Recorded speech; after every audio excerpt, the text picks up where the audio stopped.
I don't think this anger is sudden. I think it has been bubbling under the surface forever. There are absolute times where you get tested and you think, wow, we should be more progressed in 2021. We need strong girls. And we also need strong boys who respect strong girls. People are tolerating basically everyday sexism and sexual harassment. Boys' clubs should be worried because that was me 10 years ago. I'm still knocking on that door, still banging on that glass ceiling now, and it's not going to go away.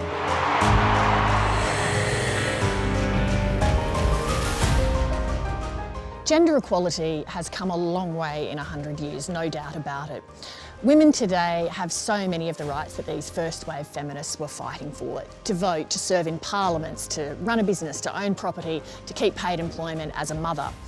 But just because progress has been made doesn't mean the fight is over. Far from it.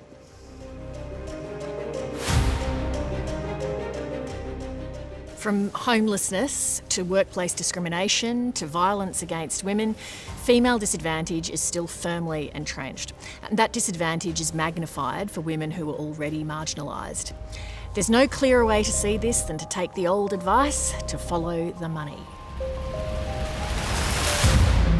Break down and let it all out. Break down and let it all out.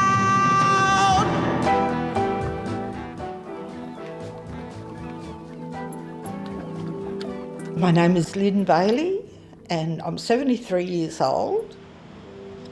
I started my working life at the age of 17 and then I pursued a career over the next 50 years as a midwife. My former husband and I bought our first house when I was only 24. We led a very comfortable life. You know, we travelled overseas every year. We had holidays within Australia every year. So looking forward to my future and my retirement, it was all pretty rosy. In 2005, my husband left me after 34 years of marriage. And that left me pretty devastated because the dream I had for the rest of my life was gone. I sold our family home. I thought I'll just buy a little unit, only to be told at 58 I wasn't eligible to borrow any money.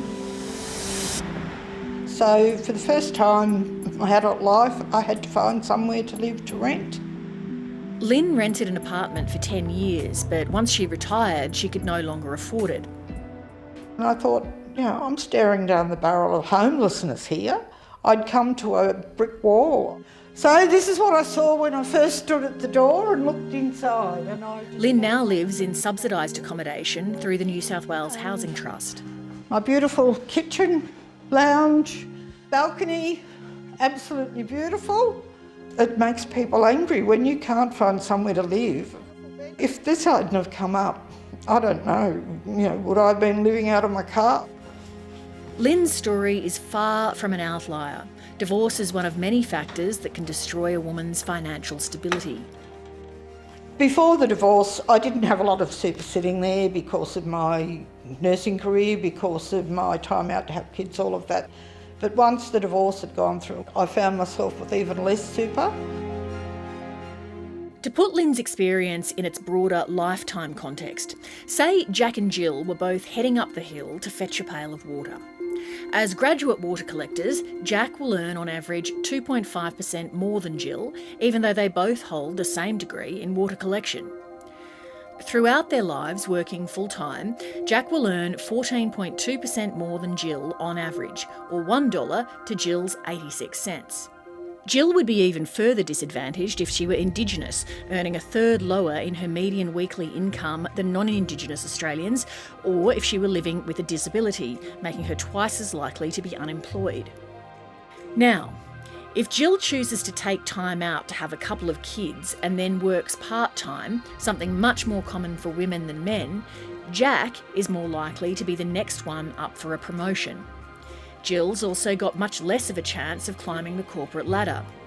And at retirement, on average, Jack will retire with almost 30% more superannuation than Jill. It wouldn't surprise anyone to think that the fastest growing cohort of people facing homelessness and poverty is women in their 50s, 60s and 70s. So all of the things that have happened through the course of her career and her time in work lead to this point where, particularly if she has any other factors at play, she's divorced and a single parent, or she's managing complex needs of children, she's experienced racism, anything that's happened along the course of her working life that's held her back, it all comes to a crushing blow when she's seeking to retire. Why do you think we still have a pay gap between men and women? Because we've still got predominantly men making decisions about pay, and so you pay what you've traditionally paid in the past, not necessarily what should you pay and what's equitable. There's also a really big, profound issue that sits in our economy, which we don't often unpack, and it is that in the highly feminised industries, so if we think about teaching, nursing, the caring professions, whether that's early childhood, aged care, disability care, 70 to 80% of the workers in those fields are women, and generally they are insecure, casualised workforces. Women in those professions are often piecing together just enough work to actually earn enough income to support family. Exclusive modelling provided to 730 shows that unless Australia addresses pay and superannuation inequality, the super gap will never close. COVID has made the situation worse.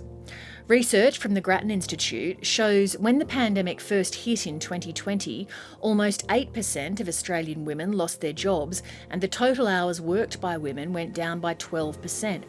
By comparison, male employment went down 4% and hours worked by 7%.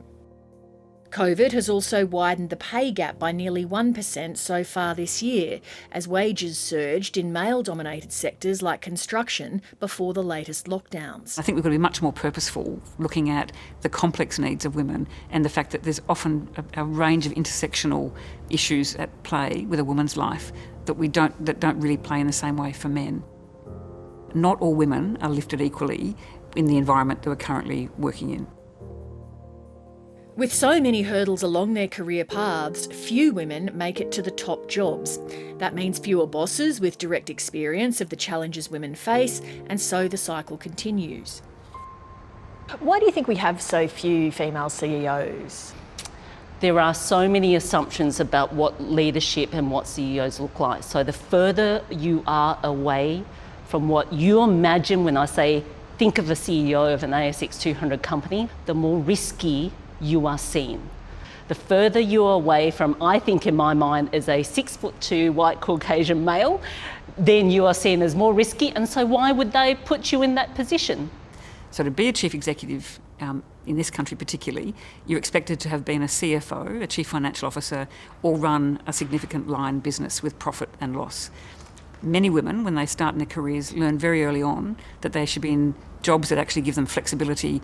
And so you end up in HR, human resources, corporate affairs or general counsel, and chief executives aren't drawn from that pool of executives. On ASX-listed company boards, there isn't a single female Indigenous director. You know, at the board level, there's still a long way to go, and we really have to challenge the men who are sitting around those tables to think differently and to look outside their homogenous group of mates who they happen to go to school with or who they, happen to have been in business with a long time. Can you describe what it feels like to you being often the only woman in a room and the only woman of colour sometimes in a room? So I think over time you have a level of expectation that bias is always there against you. I'm always thinking about when I should talk, how I should say it, how I should amplify, sometimes there's another woman in the room, amplify what they've said so that people will respond to a recommendation. Maeva, we stay together. Trust you, brother, stay in the game. My name is Dina Tomase. I was born and raised in Morocco, Casablanca, and I moved to Australia about 10 years ago. Come with me. Let her be in the goalie. I'm married to Shane, an Aboriginal man from WA, a Noongar, and we have 2 beautiful kids, Noah, who's nearly 6, and Maeva, who's 3.5. I've got 2 masters in marketing and business. When I had my first child, going back to the design industry would have been a little bit difficult because it's hard to find part-time job with flexible hours in the industry, especially when you have to look after clients. And then when I started to look at the childcare cost, I also quickly realized how much it will cost me to go back to work. And that was a bit of a frustration because I really wanted to go back, and I felt that actually I didn't really have the choice.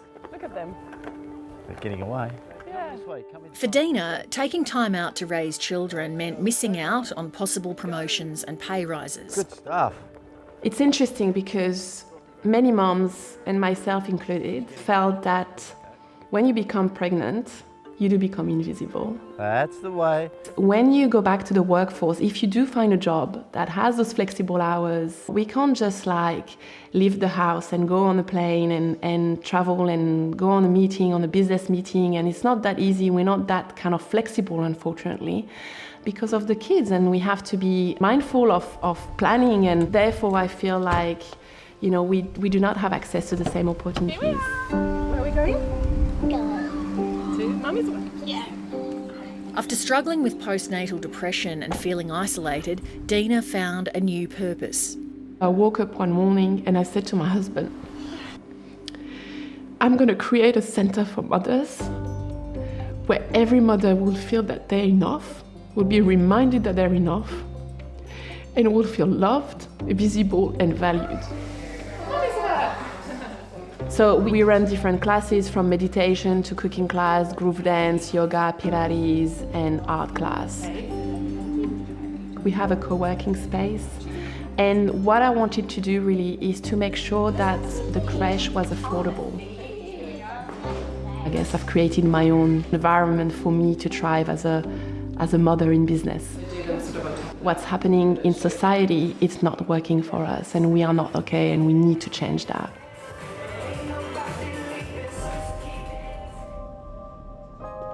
Laura Berry is the CEO of Supply Nation, an organisation that supports and promotes Indigenous businesses, including ones like Dina's, that can be incredibly liberating for women. It provides flexibility, particularly for mothers who are looking for that flexibility around childcare or school times. It provides that opportunity for a female entrepreneur to look to provide economic independence for her family, and then it really comes back to this issue of choice. I think on top of the challenges that you'd see small business owners facing, Indigenous women and Indigenous business owners even more broadly face additional barriers, and they can include a lack of intergenerational wealth, a lack of access to business networks.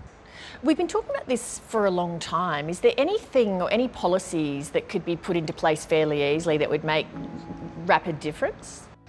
We need universal childcare, absolutely. That would enable men and women to actually be the best that they can be. There's still clearly a lot of work left to do to achieve economic equality, and it's absolutely key given the way it affects every stage of a woman's life. I think, our lives are intrinsically overlapped in every way. So if you sort out childcare, that's going to have effects on income in the family if the mother can do more hours at work. You can't just pick one thing and say, let's just fix that one thing and everything else is going to be okay. Break down and let it all out. Break down and let it all out.